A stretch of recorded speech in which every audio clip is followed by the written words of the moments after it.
I am Dionne Brown and I am a single mother. In the second relationship, didn't enter in it to get pregnant. It's like the first time with this chick, the first time I got pregnant. And I was afraid to say that I am pregnant because I didn't know what the reaction would be like. It was a mistake for me because first I was thinking about taking an abortion. My first job was working as a sales clerk. Then from there I moved on to work at JUTC. I worked JUTC for a couple of years. Then from JUTC to Burger King. From Burger King to the Coffee Industry Board. Until now I do housekeeping. Financially, it was a ride. It was a hard ride. Trust me. I have to learn how to budget.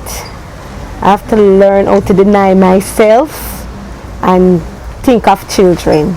I can't buy clothes. I can't do my hair. I can't go out. I can't treat myself. Those things were luxury for me then. I have to make all those sacrifices.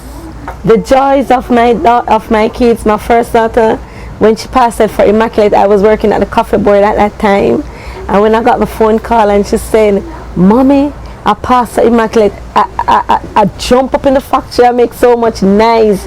I was so happy till I cry. And again, when she do her 6Cs and she get 9 6Cs, she did 9 6 and she get all 9. She get 5 1s and 4 2s, and I was so excited. Saturday morning when I went online and I checked it out and I found it, I cried. I was so proud of her. And I had the smaller one. She'd have a more difficult task in learning. She was a much slower child. I mean, from she was going to leaving infant school, going home to the primary school, I have a concern. Because when she was leaving infant school, I said to the teacher, "Miss, me really didn't want to repeat for her," but she said, "No, she don't repeat her, send her over, she will pick up." But me I said pick up the pace when me expect her to be going. She was not going that pace, and then me start teach her for it. But one of the times, like I was approaching it in a too aggressive way, so she was kind of withdrawn. Because when I rough her up and so she would not read, she would just cry, and then I take a different level. And I said, "All right, I'm going to treat it a different way." Yeah, and trust me, she's very good now. But I know that she would not pass her GSAT. I know that, but after doing a GSAT, I decided that I was not going to send her to a traditional high school or upgraded high school. I wanted her to go to a junior high school, but the ministry did not send her to a junior high school. And I tell you, I worked day and night, and I worked days to get her into a junior high school. I wouldn't stop until I get her into Coburn Garden Junior High. And when she did her grade 9 achievement test, oh God, she was like the highest girl in the school. She got the highest marks. She passed Other Martin High School. That was one of the most exciting moments of my life. Knowing that where she was coming from, now she's going to sit 8 6C. I'm extremely proud. It was hard work because a lot of nights I have to sit up with her, help her to touch.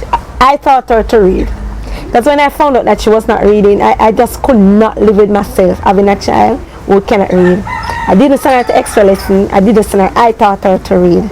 I just sit in my house and I say, "I can do this and I just go down and just buy some cartridge paper and markers. I mean, just everything in my house, I label them, everything. That's where it started from. I started with 2-letter words, and then I start 3, and then I add it. Every time I add, I taught her to read. Trust me, that was a joy for me.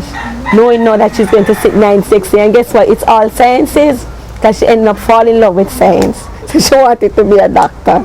Well, it is difficult, but when you have your kids, then I think from a tender age you have to start telling them what you want from them and what you expected from them, and you have to try to instill it. You have to be consistent. You don't just tell them today and tomorrow you just load them. You have to be consistent. Sometimes them say I'm a bit miserable, I'm a bit too harsh. Even the one now that is 20, she still have rules. She's coming there. She still have rules that she have to live by, and she would say, "Mommy, you're too hard, you're this, that." But you have to be consistent. You have to be that force behind them, because the moment they give them, I think everything will go bad.